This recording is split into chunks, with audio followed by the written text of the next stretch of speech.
O Senhor esteja convosco. E Ele está no meio de nós. Proclamação do Evangelho de nosso Senhor Jesus Cristo, segundo João. Glória a vós, Senhor.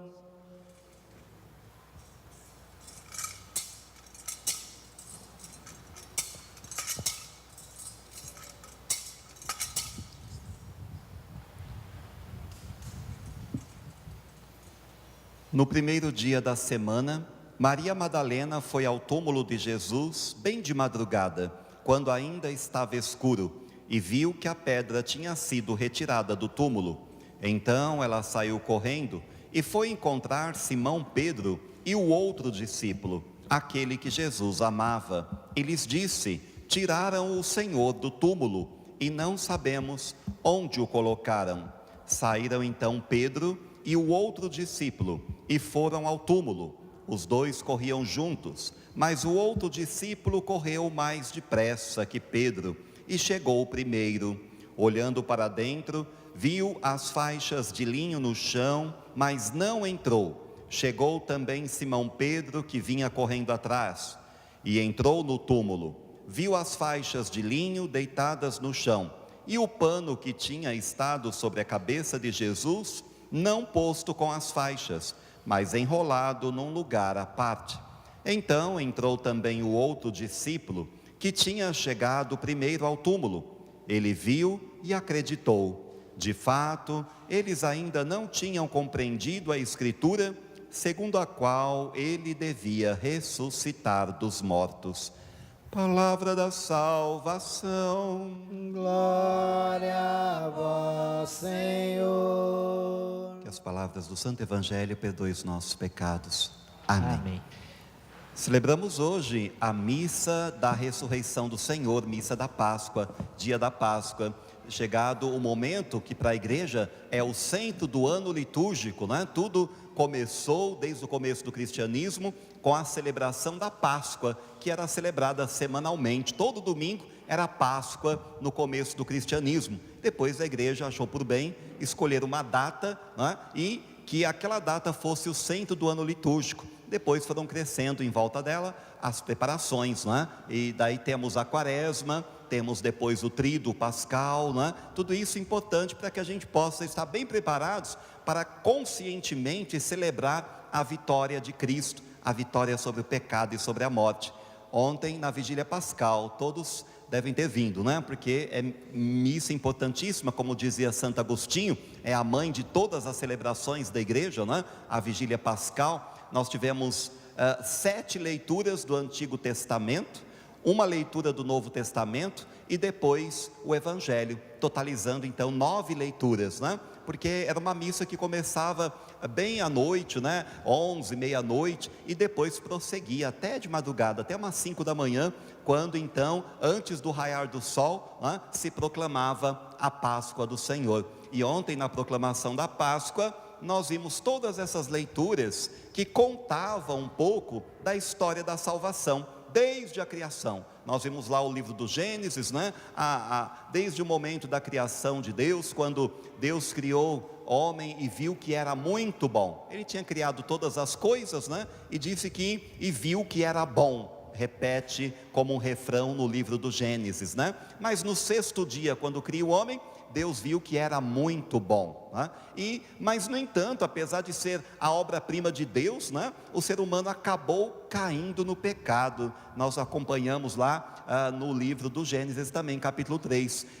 Mas Deus não desistiu, né? Essa é a grande alegria do cristão. Deus nunca desistiu de nós, por mais que a gente tenha errado, pecado, assim como Adão, né? Que induzido por Eva induzida pela serpente, acabaram deixando o caminho do Senhor. Mas a palavra ainda diz lá no Gênesis, né, de uma maneira até antropomórfica, dizendo que Deus andava pelo jardim do Éden, chamando: Adão, Adão, onde você está? Para mostrar que Deus não desiste.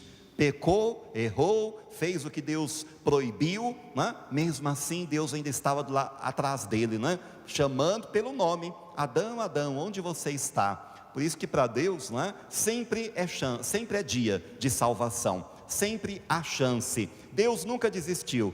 ele próprio chamava o nome de Adão. Depois, nós vimos na segunda leitura também como Abraão é chamado para ser o pai de muitas nações, para formar o povo hebreu, né? E vimos o sacrifício de Isaac, não é, que foi interrompido pelo anjo, para que então ele pudesse ser o pai de muitas nações de fato, tendo o filho da promessa, Isaac. E depois tivemos as leituras dos profetas que anunciavam a vinda do Messias, momentos de tormentos no exílio da Babilônia. A terceira leitura antes, né, falava do êxodo, da saída do Egito, da libertação, né, da escravidão para a liberdade da terra prometida. Portanto, falava, né, aquela terceira leitura da Páscoa dos judeus, marcava muito bem a Páscoa dos judeus como acontecimento central da história dos judeus, né? Se a gente pergunta para alguém hoje, quem é Deus? Será que as pessoas vão responder, né? Quem é Deus? Se alguém perguntasse, como é que você responderia, né? Quem é Deus? A gente poderia responder de muitas formas, né? Antigamente se dizia, Deus é um Espírito perfeitíssimo, Criador do céu e da terra, né? Ora, a gente usa uma mentalidade meio helenística, né, grego-romana, racional, para poder explicar Deus mais filosoficamente, né, ontologicamente que seja, mas os judeus explicam Deus e dizem quem é Deus de forma mais histórica, né? Se alguém pergunta para o judeu, quem é Deus? Ele diz, Deus é aquele que nos libertou da escravidão do Egito e nos levou para a terra prometida. Portanto, Deus está muito concretamente na história humana, segundo a visão judaica, né? E de fato também é a visão cristã, um Deus que se manifesta, que desce com o braço forte, que olha, que vê a aflição do seu povo, que escuta os seus clamores e que não deixa as pessoas ainda na escravidão. A promessa da libertação foi feita numa aliança a Abraão, depois numa aliança a Noé, depois numa aliança a Moisés, e por fim, na nova e eterna aliança no sangue de Cristo. E a Páscoa dos cristãos, se a Páscoa do judeu é a libertação da escravidão do Egito para a terra prometida, a nossa qual é? Qual é a nossa libertação? Somos libertos também da escravidão. Quem é escravo? Levanta a mão, né?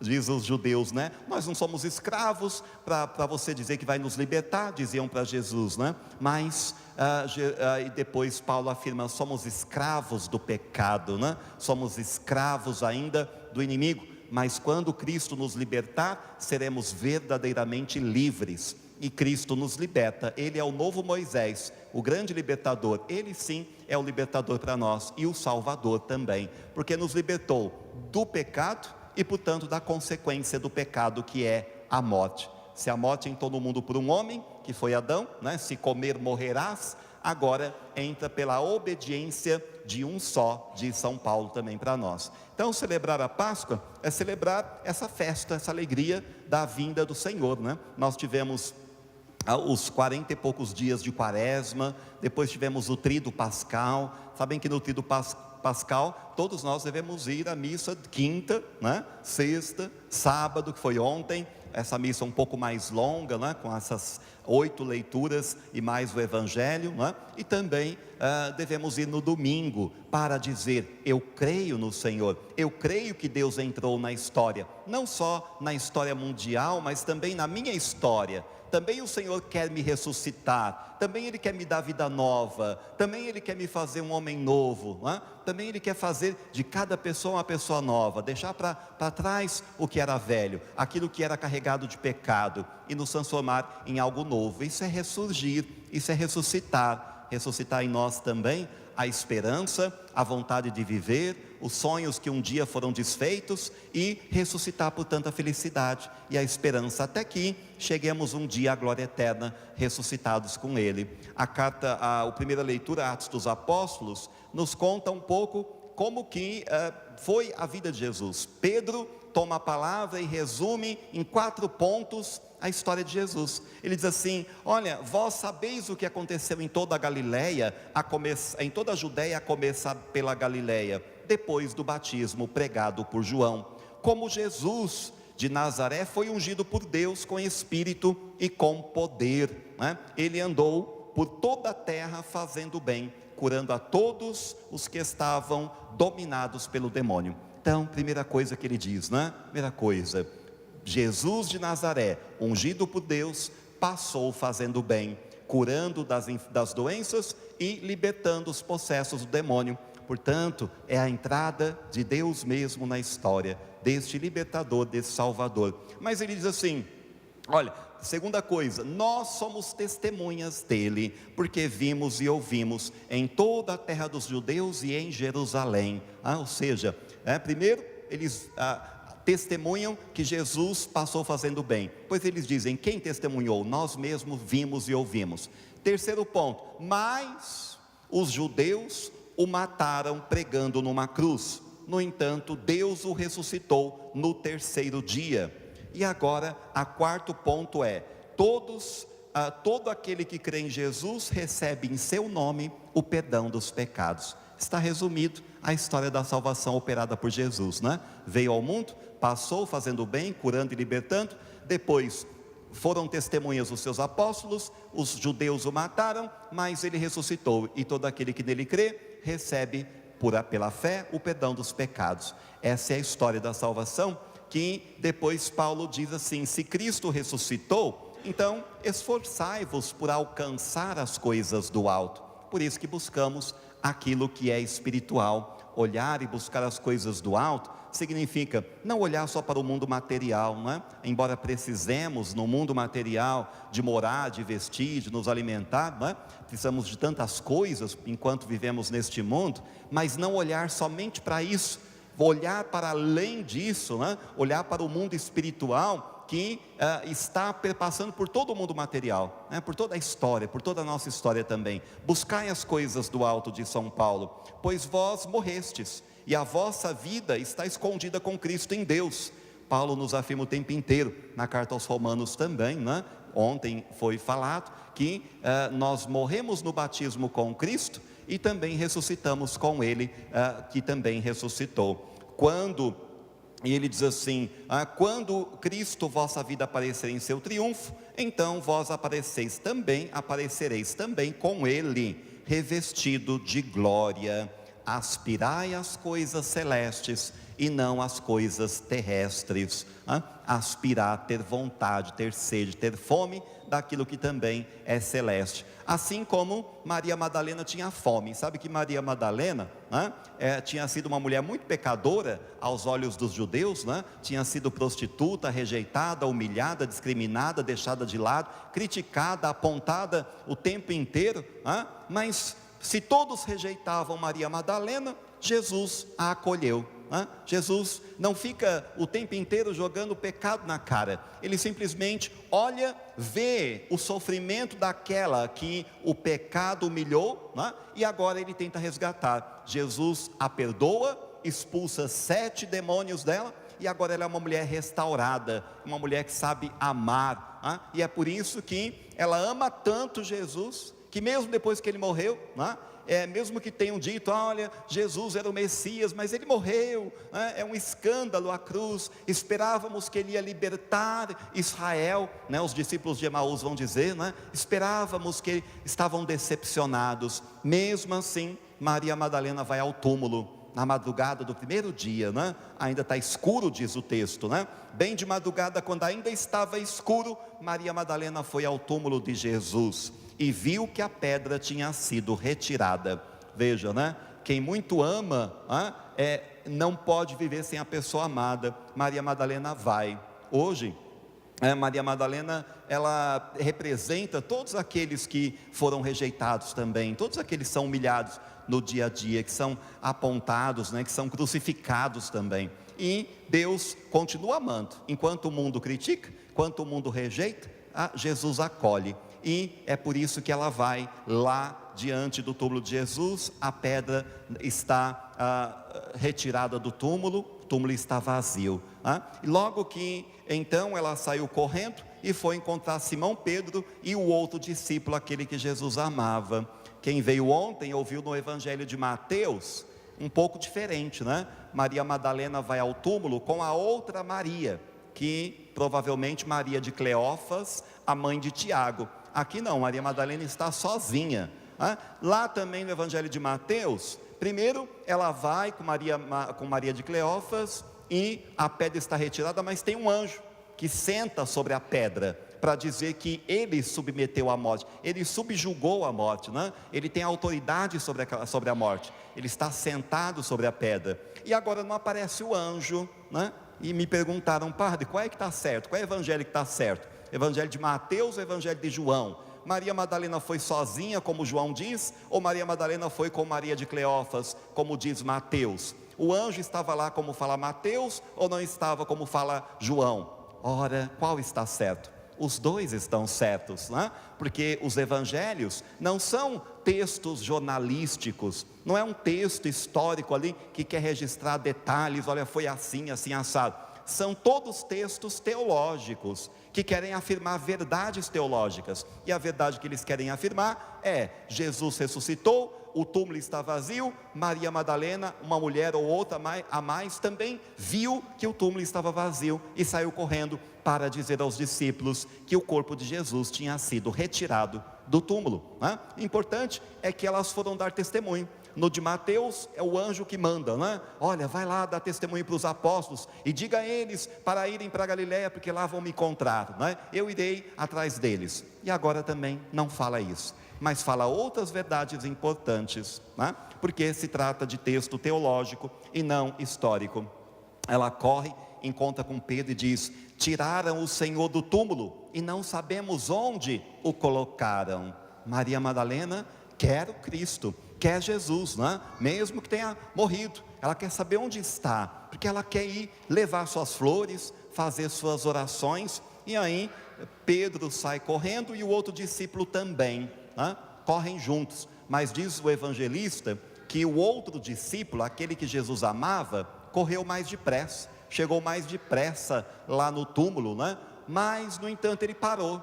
Por que ele chega depressa? Por que ele chega antes de Pedro, Primeiro, porque ele é o discípulo amado. A tradição da igreja disse por volta do ano 200, o evangelho foi escrito no ano 100, provavelmente, terminado e concluído no ano 100, o evangelho de João. E 100 anos depois, os padres da igreja começam a escrever dizendo que o discípulo amado é o próprio João, João é o discípulo amado.